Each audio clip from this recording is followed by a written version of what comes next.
एक बार की बात है, रायगढ़ नामक रियासत में राजा भैरव सिंह रहा करते थे। उनकी एक बेटी भी थी जिसका नाम अलका था। राजकुमारी अलका बहुत ही चालाक और घमंडी स्वभाव की थी। उनके राजमोची की बेटी सीमा बहुत ही दयावान और नेक थी। एक दिन जब वह घर का काम कर रही थी, तभी उसे एक सांप ने काट लिया। तभी उसके पिताजी ने वैद्य को बुलाया। सांप का जहर खून में चला गया है, बस किसी चमत्कार से ही ये ठीक हो सकती है। सब उसे ठीक करने की आशा छोड़ देते हैं। महल की राजकुमारी अलका सीमा की हम उम्र की ही थी, लेकिन वह सीमा का बहुत मजाक उड़ाती और उसे लंगड़ी कहकर बुलाती थी। राजा की बेटी होने के कारण कोई उसको कुछ भी नहीं बोलता था। एक दिन जब वह सब खेल रही थी, चलो हम दौड़ का मुकाबला करते हैं। जो प्रथम आएगा उसे मैं अपनी नई सोने की जूतियां दूंगी। उसकी बात सुनकर सभी सहेलियां बहुत खुश हो जाती हैं। सीमा अपने पैरों की खराबी के कारण कभी ऐसे खेलों में भाग नहीं ले पाती थी। क्यों लंगड़ी, तू नहीं खेलेगी? देख ले, तुझे सोने की जूतियां नहीं चाहिए? राजकुमारी की जूतियां पाने के लालच में सीमा भी दौड़ के लिए तैयार हो गई। राजकुमारी की जूतियां तो सोने से बनी हैं। ऐसी जूतियां तो मैं सपने में भी नहीं पा सकती। मैं जी जान से मुकाबला जीतने की कोशिश करूंगी और इन जूतियों को जीत लूंगी। सीमा तेजी से भागने लगी, तभी अलका ने उसके पैरों पर अपनी टांग अड़ा दी, जिससे वह गिर गई। बड़ी आई जीतने वाली लंगड़ी कहीं की। ये जूतियां अब मेरी ही रहेंगी। मोची की लंगड़ी बेटी होने के बाद भी तो सोने चांदी की जूतियां पहनने का सपना देखती है। मानना पड़ेगा भाई, क्यों सहेलियों?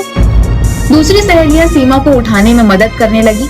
उदास सीमा अपने घर वापस चली गई और अपने बापू के काम में मदद करने लगी। सीमा बेटी, वो सोने की चादर तो उठाना। राजा के यहाँ से राजकुमारी के लिए सोने की जूतियां बनाने का आदेश आया है। बापू, राजकुमारी सबको अपनी सखी कहती है, पर मुझे लंगड़ी, क्या मैं उनकी सखी कभी नहीं बनूंगी? ऐसा नहीं है बेटी, तू तो दिल से राजकुमारी ही है। तुझे देखने के लिए सच्ची आंखों की जरूरत है। मेरे लिए भी सोने की जूतियां बनाओ ना पिताजी। क्या मैं कभी सोने की जूतियां नहीं पहनूंगी? बेटी, तेरा पिता गरीब है, पर तू चिंता ना कर। भगवान ने अगर तेरी किस्मत में लिखा होगा तो तुझे सोने की जूतियां जरूर मिलेंगी, और वो भी मैं ही बनाऊंगा। धीरे धीरे इस बात को काफी दिन बीत गए। दिन सालों में सीमा समय के साथ बड़ी होती जा रही थी। एक बार रायगढ़ रियासत के महाराज राजा विक्रम और उनका पुत्र राजकुमार प्रताप सिंह महाराज भैरव सिंह से मिलने आते हैं। आइए आइए, आपका स्वागत है। अरे वाह भैरव, कैसे हो मित्र? मैं तो ठीक हूँ मित्र, और हमारे राजकुमार तो काफी बड़े हो गए हैं। काफी किस्से सुने हैं तुम्हारी वीरता के, हमें बहुत खुशी है। इसी तरह अपने पिताजी का नाम रोशन करो। जी महाराज। अब सारी बातें यहीं करोगे या अंदर भी बुलाओगे? माफ करना मित्र, आओ ना, अंदर आओ। इसके बाद सब अंदर चले जाते हैं। तभी राजकुमार को कहीं से लड़कियों की हंसने की आवाज आती है। वो उस आवाज के पीछे जाने लगते हैं। तभी उन्हें सब खेलते हुए दिखाई देती हैं। लेकिन सीमा चुपचाप बैठकर एक घायल कबूतर को दाना खिला रही होती है। अरे, तुम उन लड़कियों के साथ खेलती क्यों नहीं? इस घायल कबूतर के साथ क्यों समय बिता रही हो? ये परिंदा अपना दर्द किसी से नहीं कह सकता। मुझे इसका दर्द दूर किए बिना चैन नहीं मिलेगा। ये सुनकर राजकुमार सीमा को देखकर मुस्कुराने लगते हैं। लेकिन तभी राजकुमारी अलका राजकुमार प्रताप के पास आकर उनसे उनका परिचय मांगती है। आप कौन हैं? मैं रायगढ़ रियासत का राजकुमार प्रताप सिंह हूँ। मैं इस राज्य की राजकुमारी हूँ। आपसे मिलकर खुशी हुई। राज्य घूमना चाहेंगे हमारे साथ? अगर आप चाहती हो तो क्यों नहीं। ठीक है, हम कल आपको राज्य भ्रमण पर ले चलेंगे। ठीक है, कल पिताजी को भी सूचित कर दूंगा। उन्हें भी आपका राज्य देखने की बहुत इच्छा थी। यहाँ आने से पूर्व वो यही बात कर रहे थे कि समय मिला तो वो जरूर नगर भ्रमण पर निकलेंगे। हमने सुना है आपके राज्य में अद्भुत नदियाँ और हिरणे हैं। इसके बाद वो वहाँ से चले जाते हैं। सीमा कबूतर को हाथ में लिए आगे बढ़ जाती है। अगले दिन महाराज विक्रम सिंह और राजकुमार अलका के साथ राज्य में घूमने निकलते हैं। तभी गांव के बच्चे अलका को देख उत्साहित होकर उसके पास आ जाते हैं। इतनी हिम्मत कि हमारी कीमती पोशाक को तुमने छुआ? बदतमीज! सैनिकों, 10 कोड़े लगाओ इसे। और बाकी तुम याद रखो सभी, जब तक हमारी सवारी निकल ना जाए घुटनों के बल बैठ जाओ। क्या तुम्हें पता नहीं हम कौन हैं? राजकुमारी के आगे जाते ही सीमा लंगड़ाते हुए वापस आती है। कैसे हो भाई? लो ये पानी पियो। लाओ तुम्हें हल्दी का लेप लगा देती हूँ, जल्दी ही ठीक हो जाओगे। तुम्हारा क्या नाम है? क्या तुम मेरी जीवन संगिनी बनोगी? मैं एक राजकुमार हूँ। देखिए, मेरी शादी का फैसला सिर्फ मेरे पिताजी ही लेंगे, ये मेरा विषय नहीं।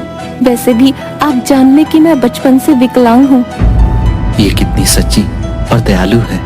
मेरी पत्नी को ऐसा ही होना चाहिए। पिताजी, मैं इससे शादी करना चाहता हूँ। बेटा, मैं अमीर गरीब में कोई फर्क नहीं करता। अगर तुम्हें ऐसा लगता है कि ये लड़की तुम्हारी जीवन संगनी बन सकती है तो मैं कल ही इसके यहाँ रिश्ता भिजवा दूंगा। दूसरी तरफ अलका महाराज विक्रम सिंह की बातें सुन ली। यह बात सुनकर राजकुमारी अलका को बहुत बुरा लगा। महल वापस आने पर वह बोली, राजकुमार, शायद आपको पता नहीं, सीमा लंगड़ी है। उसका एक पैर बड़ा और एक पैर छोटा है, जो साधारण रूप से चल भी नहीं सकती। जिंदगी की दौड़ में आपका साथ कैसे दे पाएगी? शारीरिक कमी से मुझे कोई फर्क नहीं पड़ता राजकुमारी। आत्मा की सुंदरता ही सबसे बड़ी खूबसूरती होती है। मुझे ये लड़की बहुत पसंद है। मैं इसके साथ कदम से कदम मिलकर चलूंगा। राजकुमार, क्या मैं आपके योग्य नहीं? क्या वो साधारण लड़की मुझसे ज्यादा रूपवान है? देखो राजकुमारी, अपनी जीवन संगिनी के अंदर कई तरह के विशेषताएं देखना चाहता हूँ। मेरे लिए शारीरिक सुंदरता का कोई मूल्य नहीं। अगर ऐसा है तो आपको उसकी परीक्षा लेनी चाहिए।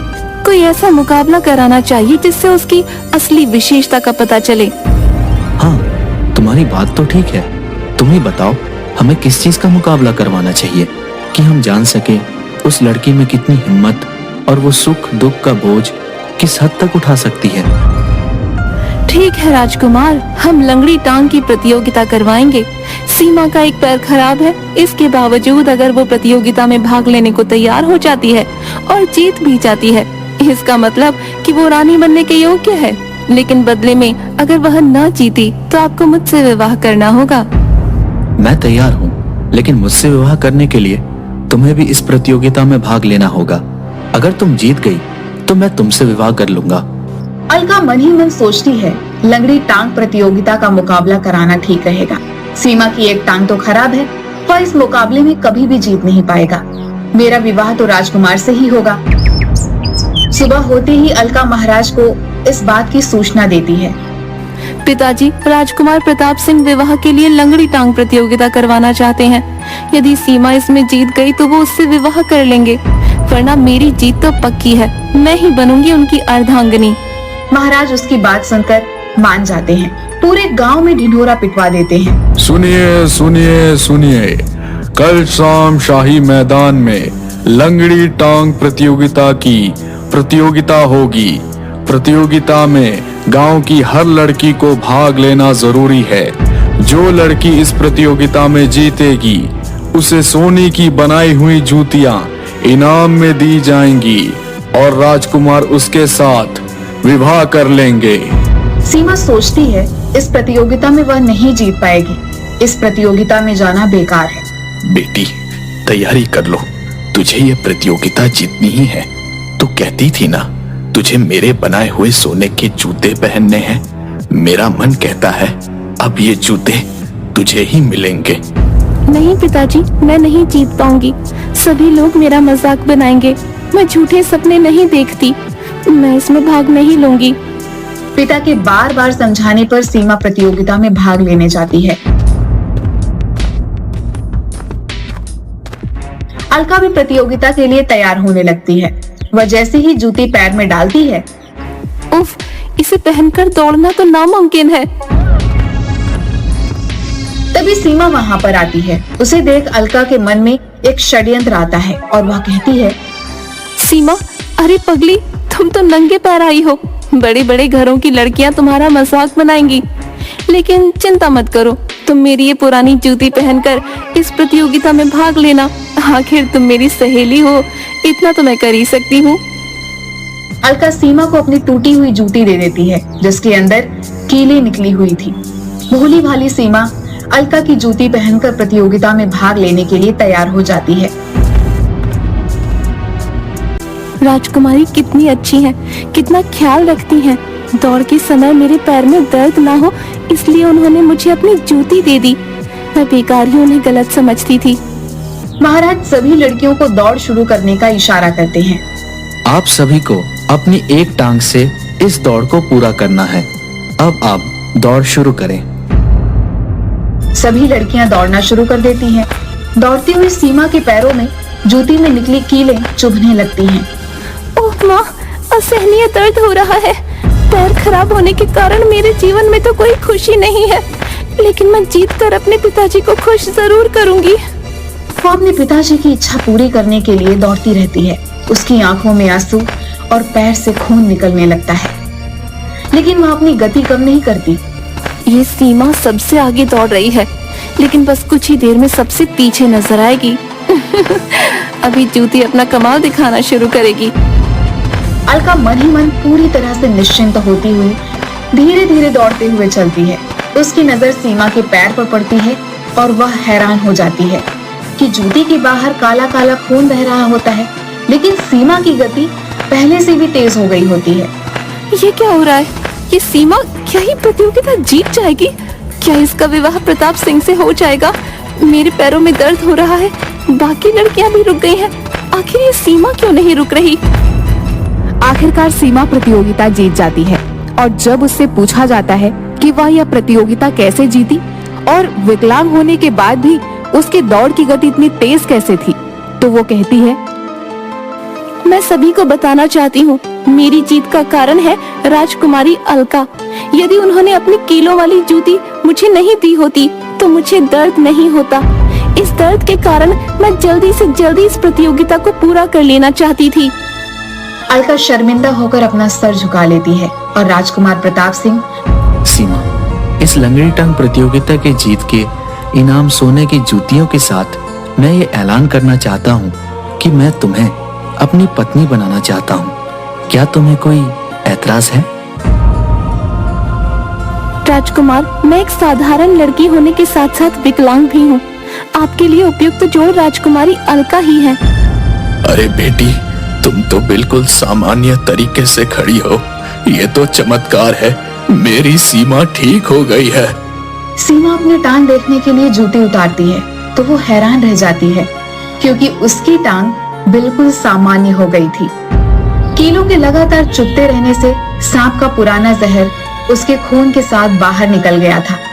राजकुमारी, तुमने तो मेरी जिंदगी बदल दी। अगर तुम नहीं होती तो मेरी टांग ठीक नहीं होती।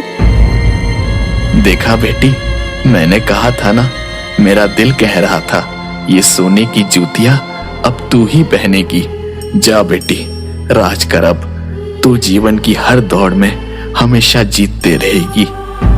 अलका मन ही मन शर्मिंदा होती गई। सीमा, राजकुमार का सही जोड़ तुम ही हो।